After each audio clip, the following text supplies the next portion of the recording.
విజయవాడ ములకల చెరువు నకిలీ మద్యం కేసులో సిట్ దర్యాప్తు కొనసాగుతోంది. ఈ కేసులో సిట్ రెండో ఛార్జ్షీట్ దాఖలు చేసింది. తాను రమేష్, షేక్, అల్లాబక్ష్, చెక్క సతీష్ పాత్రలపై ఛార్జ్షీట్ చేసిన సిట్ లేబుల్ డిజైన్ ముద్రణలో ఈ ముగ్గురికి కీలక పాత్ర ఉన్నట్టు గుర్తించింది. ఈ మద్యం కేసులో లోతుగా దర్యాప్తు చేస్తోంది. దీంతో మరిన్ని పేర్లు తెరపైకి వచ్చే అవకాశం ఉంది. దీనిపై మరింత సమాచారం మా ప్రతినిధి విజయ్ చంద్ర అందిస్తారు. రాష్ట్ర రాజకీయాలను కుదిపేస్తున్నటువంటి నకిలీ మద్యం కేసులో రెండవ షార్ట్ షీట్ను సిట్ అధికారులు వేయడం జరిగింది. దీంట్లో చూస్తే కనుక తాండ్ర రమేష్, షేక్, అల్లాబకాష్, చక్కా సతీష్ల పాత్ర మీద ఈ ఛార్జ్ షీట్ వేయడం జరిగింది. వీరు ముగ్గురు కూడాను ఈ నకిలీ మద్యానికి సంబంధించినటువంటి సీసాలు ఏవైతేనో ఆ లేబుల్ డిజైన్ అయితేనేమి ముద్రణలో కూడాను వీరు కీలక పాత్ర వహించారని చెప్పేసి సిట్ తన రెండవ ఛార్జ్ షీట్లో నమోదు చేయడం జరిగింది. నకిలీ మద్యం కేసులో లోతైన విచారణ చేయడం జరుగుతూ ఉంది.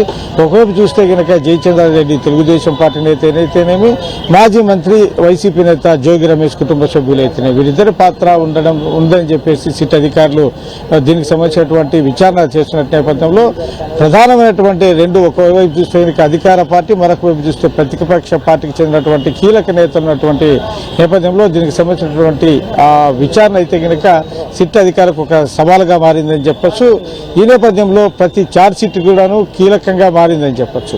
దీనికి సంబంధించినటువంటి ప్రతి వ్యవహారంలో కూడాను సిట్ అధికార యంత్రాంగం చాలా జాగ్రత్తలు తీసుకుంటా దర్యాప్తులో ముందుకెళ్తా ఉంది. ఎందుకంటే ఒకవైపు సిట్ మీద కూడాను ప్రతిపక్ష వైసీపీ రాజకీయ పరమైనటువంటి ఆరోపణలు చేస్తున్న నేపథ్యంలో ప్రతి ఛార్జ్ షీట్ కూడా చాలా జాగ్రత్త వేయడం జరుగుతుంది. కీలకమైన నిందితులు ఎవరే కానీ తప్పించుకోకుండా ఈ విషయంలో జాగ్రత్త పడతా ఉన్నారు. ఎందుకంటే మరొకవైపు జయచంద్రారెడ్డి పాత్ర ఎంతుంది, ఆయన టీడీపీ తరఫున ఎన్నికల్లో పోటీ చేయడం కూడా గత ఎన్నికల్లో చూసాం. కాబట్టి ఈ వ్యవహారంలో చాలా కీలకమైనటువంటి అంశాలన్నింటినీ కూడా దర్యాప్తులో చేస్తున్నారు. అంతేకాకుండా ఈ వ్యవహారం మీద రాజకీయపరమైనటువంటి ఆరోపణలు పెద్ద ఎత్తున వస్తున్నటువంటి నేపథ్యంలో సిట్ అధికారులకు ఈ దర్యాప్తు కూడా ఒక సవాలుగా మారిందని చెప్పొచ్చు. మొత్తానికి ఈ రాష్ట్ర రాజకీయాలను ఈ నకిలీ మద్యం కేసు ఒక సంచలనం, ఒక కుదుపుతుందని చెప్పొచ్చు. కెమెరామెన్ నాగరాజుతో విజయ్ చంద్రన్, విజయవాడ.